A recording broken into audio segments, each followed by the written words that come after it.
सभी को जय श्री कृष्णा, जय श्रीमन नारायण। आज हम आप सभी को करवा चौथ की संपूर्ण कथा सुनाने जा रहे हैं। बोलिए बिंदायक जी महाराज की जय, चौथ माता की जय। एक समय की बात है, एक साहूकार की 7 बेटी और एक बेटी थी। कार्तिक मास की कृष्ण पक्ष की चतुर्थी तिथि को साहूकार की बहुओं ने, पत्नी ने और बेटी ने करवा चौथ का व्रत रखा था। जब रात को साहूकार के लड़के काम से घर को वापस लौटे तो वो अपनी बहन से कहने लगी, बहन आ जाओ, हमारे साथ भोजन कर लो। तो वह बोली, भाई जी अभी चंद्र उदय नहीं हुआ है, मैं चंद्र उदय के बाद ही चंद्रमा को अर्घ्य देकर ही खा सकती हूँ। सातों भाई अपनी बहन से बहुत प्यार करते थे। वो अपनी बहन को भूख से व्याकुल नहीं देख पाई। तब भाइयों ने सोचा कि चांद उगने तक बहन भूखी रहेगी तो उनमें से छोटा वाला भाई दूर पीपल के पेड़ पर एक दीपक जलाकर छलनी की ओर में रख देता है। दूर से देखने पर वह ऐसा प्रतीत होता था कि जैसे कि चतुर्थी का चांद उदित हो रहा हो। इसके बाद भाई अपनी बहन को बताते हैं कि चांद निकल आया है बहना, तुम जाओ चांद को अर्घ दे दो और हमारे साथ बैठकर खाना खाओ। साहूकार की बेटी अपनी भाभियों को जाकर बताती है कि भाभी चांद निकल आया है, चलो चांद को अर्घ देकर भोजन कर लो। यह सुनकर भाभियां बोली, बाईसा ये तो आपका चांद निकला है, हमारा चांद निकलने में अभी समय है। भूख से व्याकुल बहना ने भाभियों की बातों को अनसुना करके अकेले ही चांद को अर्घ देकर भोजन करने बैठ गई। उसने जैसे ही पहला घास खाया तो उसे छींक आ गई, दूसरा घास खाते ही उसमें बाल आ गया और तीसरा घास खाने ही वाली थी कि उसके ससुराल से खबर आई कि उसके पति की तबीयत अचानक बहुत खराब हो गई है। जैसी भी हालत में हो जल्दी ससुराल पहुंचो। साहूकार की पत्नी ने जब बेटी को विदा करने के लिए बक्से में से कपड़े निकाले तो बार बार हाथ में कभी सफेद साड़ी आती तो कभी काले रंग की साड़ी आती। वह बोली, माँ तुम रहने दो, मैं ऐसी ही चली जाती हूँ। माँ घबराकर बेटी से बोली, बेटी ये ले सोने का सिक्का और रास्ते में जो कोई भी छोटा बड़ा मिले उसके पैर छूते जाना और जब कोई तुम्हें पूर्ण सौभाग्यवती होने का आशीर्वाद दे तो उसे सोने का सिक्का देकर अपने पल्ले में गांठ बांध लेना। वह बोली, ठीक है माँ, और ऐसा कहकर अपनी ससुराल की ओर चल पड़ी।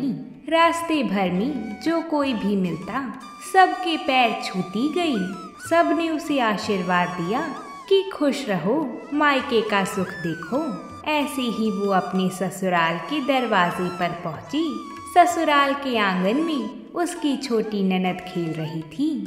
उसने उसके भी पैर छुए। तब छोटी ननद ने उसे आशीर्वाद दिया कि सौभाग्यवती रहो, पुत्रवती हो।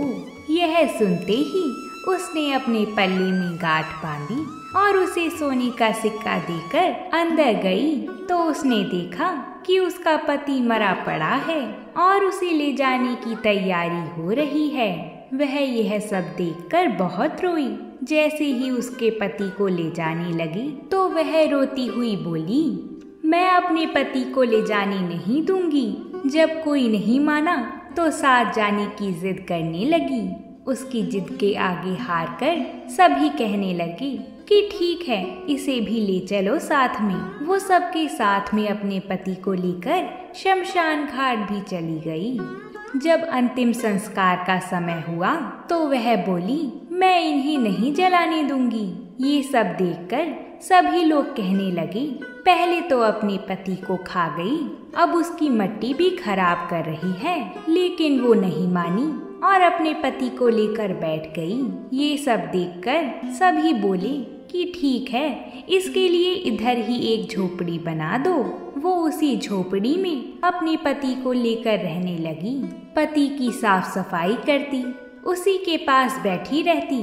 दिन में 2 बार छोटी ननद उसके लिए खाना लेकर आया करती थी। साहूकार की बेटी हर चौथ का व्रत करने लगी थी। चांद को अर्घ देती और चौथ माता की कहानी सुनती।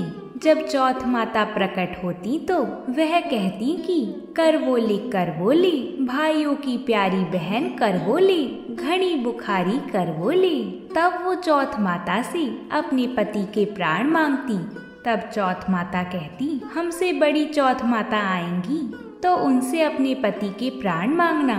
एक एक करके सभी चौथ माता आई और सभी यही कहकर चली गईं। अश्विन की चौथ माता आई तो वो बोली कि तुझसे कार्तिक की बड़ी चौथ माता नाराज है। जब वह आएंगी तो तुम उनके पैर पकड़ लेना और अपने पति के प्राण उनसे मांगना। केवल वही है जो तेरे पति के प्राण वापस लौटा सकती हैं। और 16 श्रृंगार का सामान तैयार करके रखना। कार्तिक का महीना आया। उसने कार्तिक की बड़ी चौथ करवा चौथ का व्रत रखा। तब उसने अपनी छोटी ननद से 16 श्रृंगार का सामान मंगाया। जब सास को यह पता चला तो सास बोली कि वो तो पागल हो चुकी है, जो भी मांगती है उसे दे आओ। तब साहूकार की बेटी ने करवा चौथ का व्रत रखा, चांद को अर्घ दिया और जोत जलाई। जब कार्तिक की बड़ी चौथ माता प्रकट हुई तो वह बोली, करवोले करवोले, 7 भाइयों की प्यारी बहन करवोले, घनी बुखारी करवोले, दिन में चांद उगाने वाली करवोले। उसने माता की पैर पकड़ लिए और रोती रोती बोली, माता मेरा सुहाग लौटा दो। तब चौथ माता बोली, तू तो बड़ी भूखी है, 7 भाइयों की प्यारी बहन है, तुझे सुहाग से क्या लेना देना। तो वह बोली, नहीं माता, मैं आपके पैर तब तक नहीं छोड़ूंगी जब तक आप मेरा सुहाग वापस नहीं दे देती। तब चौथ माता ने उसकी श्रद्धा और भक्ति देखकर चौथ माता ने उससे एक एक करके सुहाग का सामान मांगा। उसने सभी सुहाग का सामान माता को दिया। तब चौथ माता ने अपनी आंखों से काजल निकाला, नाखूनों से मेहंदी निकाली, मांग से सिंदूर निकाला और करवे में घोलकर छोटी उंगली से उसके पति पर छींटा दिया, जिसके चमत्कार से उसका पति पुनर्जीवित हो गया। साहूकार की बेटी बोली, आप क्या सोए? मुझे तो 12 महीने हो गए, अब जाकर चौथ माता ने मेरा सुहाग लौटाया है। तब उसने कहा कि जल्दी से माता का पूजन करो। जब चौथ माता की कहानी सुनी, करवा का पूजन किया तो प्रसाद खाकर दोनों पति पत्नी ने चौथ माता का आशीर्वाद लिया। चौथ माता ने जाते जाते उसकी झोपड़ी पर लात मारी, जिससे उसकी झोपड़ी एक महल बन गई। जब छोटी ननद अगले दिन खाना लेकर आई तो उसने देखा कि भाभी की झोपड़ी एक महल बन गई है। तब साहूकार की बेटी ननद के पास आई और वह बोली, ननद सा, आपका भाई वापस आ गया है, आप जाओ और सासू जी को कहो कि वह गाजे बाजे के साथ हमें लेने आई। छोटी ननद दौड़ी दौड़ी अपनी माँ के पास गई। उसने जब अपनी माँ को बताया कि माँ, भाई जिंदा हो गया है, तो उसकी माँ बोली कि पहले तो तेरी भाभी पागल थी, अब तो तुझे भी उसने कर दिया है। उसने कहा, नहीं माँ, मैंने देखा है, सच में भाई जिंदा हो गया है। तब सभी घरवाले गाजे बाजे के साथ अपने बेटे को लेने गए। अपने बेटे को जीवित देखकर सास बहू के पैर छूने लगी और बहू सास के पैर छूने लगी। तब बहू कहने लगी, माँ, आप ये क्या कर रही हैं? आपके हाथ तो आशीर्वाद देने के लिए उठने चाहिए। अब तो आपका बेटा वापस आ गया है। सास बोली, मैंने तो इसे 1 साल पहले ही भेज दिया था, ये तो वापस तेरे भाग्य से आया है। हे चौथ माता, अपनी कृपा हम पर भी बनाए रखना। जैसे पहले साहूकार की बेटी को दिया वैसा किसी को मत देना, और फिर जैसे उसका सुहाग लौटाया सभी के सुहाग की ऐसे ही रक्षा करना। बोलिए चौथ माता की जय। हे चौथ माता, इस कहानी को कहने वाली, सुनने वाली और हुंकार भरने वाली सभी पर अपनी कृपा करना।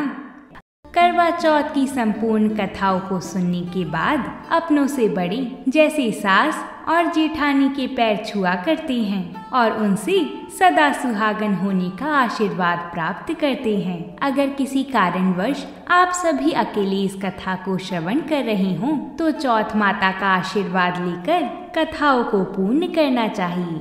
अगर आप सभी ने इस कथा को पूरा सुना है तो कमेंट में चौथ माता की जय लिखकर हमें अपना आशीर्वाद जरूर दीजिएगा। अगर आप सभी को हमारी और कथाएं भी सुननी हैं तो हमारी चैनल को सब्सक्राइब ज़रूर कर लें, जिससे आप सभी को हमारी चैनल पर आई हुई सारी कथाएं समय अनुसार मिल जाएंगी। प्रेम से बोलिए जय माता दी।